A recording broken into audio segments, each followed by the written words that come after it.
We're talking about her down there with the vagina and P. Latrice Mason. We're talking about women's care. Come sit down with me.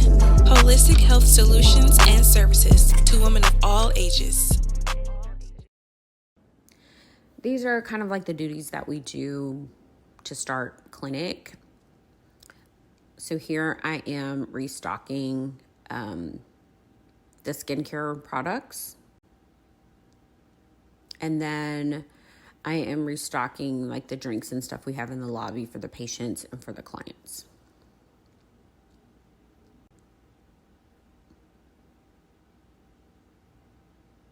So now I'm upstairs, and this is kind of where a lot of our lab stuff is.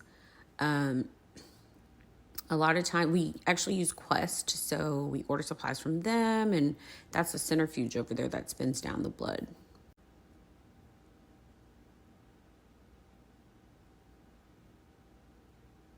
I'm usually just trying to straighten things up so that we can actually find them when we need them instead of scrambling around.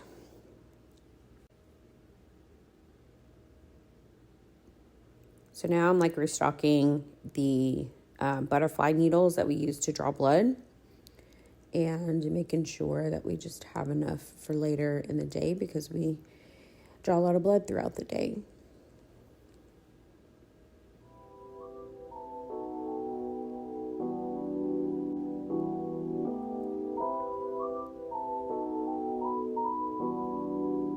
This is kind of some of our like overflow area.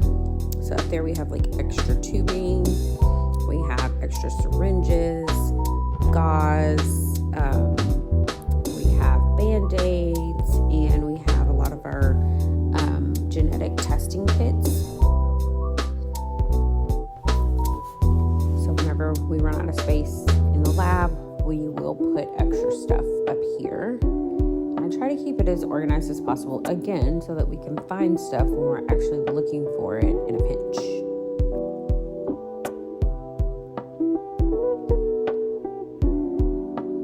Over here is where we do some of our Botox, and I like to just make sure, of course, everything's clean over here.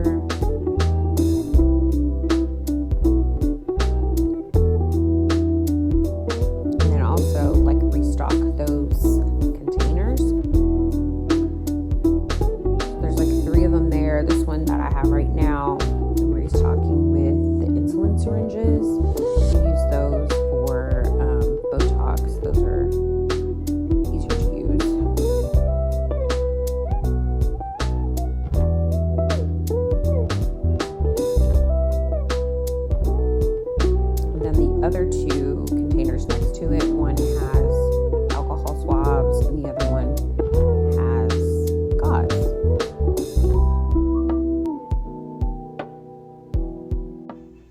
Good morning, everybody. Guess who I have here today? I have a student. Say hi. Hi. So today in clinic, I kind of just want to talk to you guys about one of the patients that I had today, and she has an IUD, and she's having, kind of like all of these other symptoms, but I don't think that it's related to the IUD, and she wants to, or she's thinking about taking it out, but she still has like many years left on it. So a lot of times I think we just assume that everything has to do with our IUD, and typically the IUDs either don't have any hormones in it, or they only have progesterone in it, and a lot of times that is not what is really kind of like affecting like the symptoms that specifically for her. So typically what we'll do is have you try a birth control alongside your IUD to see if your symptoms go away before we take it out and it ends up not even being the IUD in the first place, because those are so painful to get put in, and it's definitely something you don't want to have to re-put in again. My next patient actually is just coming in because she had some dental work done, and they gave her some antibiotics, so of course it caused her to have an imbalance in her pH, and she's been using the pH strips at home to kind of check what her pH is. So a lot of times we have patients who really don't feel comfortable like being swabbed by a medical professional, or just don't feel comfortable like being touched down there at all. So one of the things we do offer is to allow patients to swab themselves so that they can feel comfortable, and we can still get the labs that we need and be able to write the prescriptions that we need for whatever BB or yeast or whatever it is that they have. You're the expert. Oh, that's better. Okay. So the progesterone. So if we put on 100 milligrams progesterone, will it protect from birth? So that's the issue. I can't really say that it's going to do the same way that birth control would, but essentially it should, because like the Slind, I don't think I have one in here, the drospirenone that's in Slind is 4 milligrams. Mm-hmm. That's 100 milligrams, but the progesterones are different. Mm-hmm. So it's like the goal of the progesterone for hormone replacement therapy is not the goal of birth control. Mm-hmm. So I kind of feel like maybe it would be better if she stayed on the birth control and you just gave her more estrogen. And not the progesterone though? Yeah. So more estrogen first, but not progesterone. Just to see if you can get rid of her hot flashes. And with the pill of the progesterone, the pill of the estrogen, you could do like a 0.025.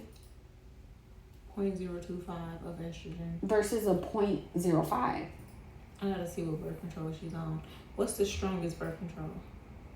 550 mics. Who's that? Neosin. There's another one. A lot of them don't get prescribed very often. You could, or maybe just try that, giving her more. Birth control? It's That possible. picture. That picture that I sent you, it has it on there. And there's probably like 3 options that are on there that Bye. Manana. you out. See you tomorrow. You worked such a hard day. Okay, we're tired. Okay. I'm taking my soaps. Are you? You taking a what? Soaps. Whoever left soaps here for us? My student. Yeah. I figured somebody gave it to us. Like, we're See, that's probably the not other going to use it. thing that You can have it, friend. that the iPhone does when I click on a picture on the Android, every picture you've ever sent me comes up, but not on here. I lied. You lied? No, it only gives me a few. Oh, that is weird. So I'm not gonna try to finish. Okay, but on the picture, on the one that you sent me, Yeah. the highest one. But what is the highest one normally prescribed for? For people who have like breakthrough bleeding breakthrough bleeding. Like on the picture, it should say, it'll say what it's for on there.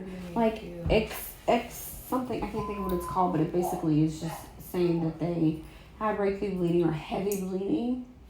Because essentially the progesterone is mostly for stopping you from getting pregnant, but the estradiol or the estrogen is more so for the bleeding profile. But for her, if she's having hot flashes, there is no either. She's having hot flashes because her estrogen is low. Okay. So this one has like the low androgens. Norelestrin 1 in 50 is what you're referring to. Endometrial, progesterone. One that's a step down from that should be like 35. Yeah, and that's the norepinephrine. I want to say that she's on that. If she is on that one, that's progesterone. That's not estrogen. The norethylene? Yeah. When there's only one medication in there, it's always progesterone. But see, this one is 1 in 35E, estrogen, right? Oh, yes. Yeah, I want to say that she's on that. If that's what she's on, then she should just go up to the next dose, which would be the Nikon, I think is what it's called on there. Norelestrin. No. Ovacon? No. I'm almost part NECO. Nikon. Oh, okay, you're in a different thing. Nikon. So that one has a different one. So that's the highest mics that you can get for estrogen. But you see, like down here is. Or you could do this one. Ethanol. What's the Ovacon, but a lot of these aren't prescribed anymore. So it's just the type of estrogen. This is the one we want. This is the one that's in all of them now, right? Yes. The ethyl estrogen. Which you could do this one, but I don't know if what is it? Ovcon is even, it's hard to find it. So maybe I don't know if they would do it at a compound pharmacy or, I gotta look and see what she on first. Yeah. And then I'll call her. So maybe so the patch, phone moved, I'm not in it anymore. Boo!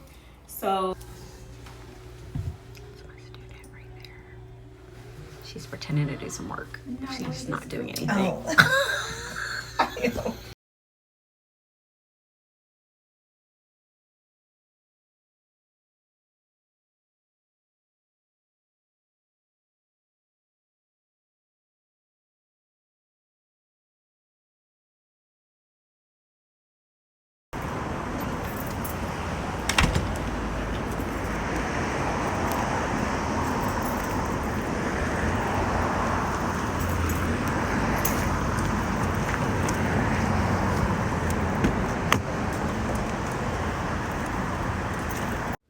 Good morning, everybody.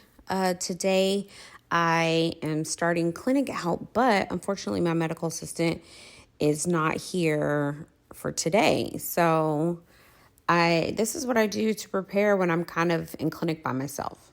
So right now we have a couple of patients coming in to pick up their semaglutide injections. And so what I'm doing is I'm preparing each one of the shots for a month for each patient. I'm doing it ahead of time so that whenever they show up for their appointment, I can, readily have the medication available and not have to stop what I'm doing to go draw the meds up. So we have semaglutide and we have Mounjaro in clinic. We have, Mounjaro is really tirzepatide. That's the generic. So we have the generic brand. We get it from a compound pharmacy. And it's mainly because, it's really hard to get if you're not diabetic. So we have the generic in-house. Right now I'm drawing up the semaglutide. It's that pinky kind of a color, but it really actually is clear. But the reason why it's pink is because it has cyanocobalamin, which is B12 in it. And B12 tends to have like a raspberry kind of looking color. So now I'm at the front desk and I'm in our EMR, which is our electronic medical system. And I'm just trying to look over the schedule. I'm also labeling the shots for the patients that are coming in so that I don't get them mixed up.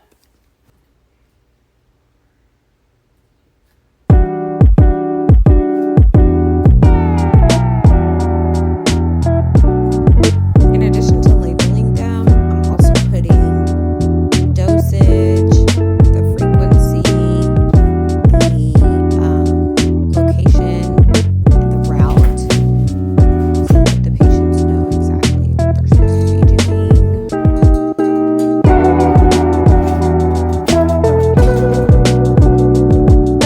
That paperwork right there is the lab that we use. So usually when I look at the schedule, I'm like, especially when I'm by myself, I'll look at the schedule and see how many patients we have that are going to have pap smears, who are going to have, are coming in for like vaginal swabs, or UTI, or whatever the case may be. And I try to fill out their paperwork ahead of time so that whenever they come in, it's less time for me to have to, put labels on their specimen, to fill out the paperwork, print their insurance information, and have it ready to be picked up by UPS. Now I'm just cleaning the room because, of course, we are in women's health, and anything that's not just women's health but medical in general, we always want to make sure things are clean. I'm just waiting for it to kind of dry, so whenever I put the cover down, it doesn't get wet.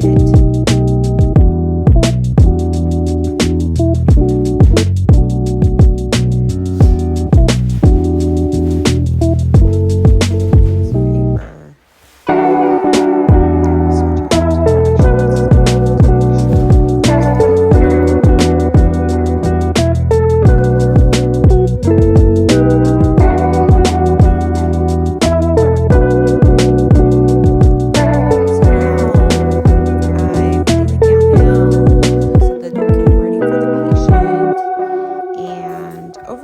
is our centrifuge. Not centrifuge, it's the autoclave. The autoclave is like after we sterilize or clean all of our instruments, we'll put them in there to get clean. Now, I am at least positioning this a little bit better to show you guys what stuff I try to get ready for the next one on. So today I'm removing a next one on, and I like to make sure I have everything prepared ahead of time so I'm not falling behind, because sometimes it can take time to take one out, and if I have other patients that are waiting, I don't want that to hold me up in clinic.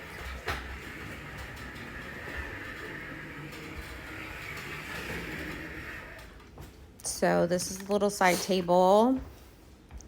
And on there so far, I have some lidocaine. I just grabbed betadine and some gauze. And I believe there's some curved scissors in there on the table as well. I like to use those or the tweezers. So I'm cleaning the lidocaine top. And I'm going to draw up. So usually I draw up 1 ml. But here lately, I've been drawing up 2 mLs because I'll inject 1 ml. And then, 5 to 10 minutes later, the patient is still like, I can still feel it. So I don't want to have to, use the same needle and put it back into the container to get more of it. So I just draw up more than I need. And then I'll be prepared for later. Then I put 2 alcohol swabs in there. I will also put the scalpel tip in there, along with steri strips, gauze, Band-Aid. I usually open the Band-Aid, so that's one less thing that I have to do later.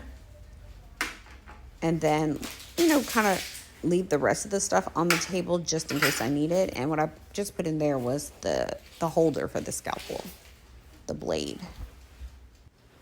That's all. Now I'm just killing time until we open up. After this, I'm gonna grab a quick bite with a friend at sunrise. Yummy.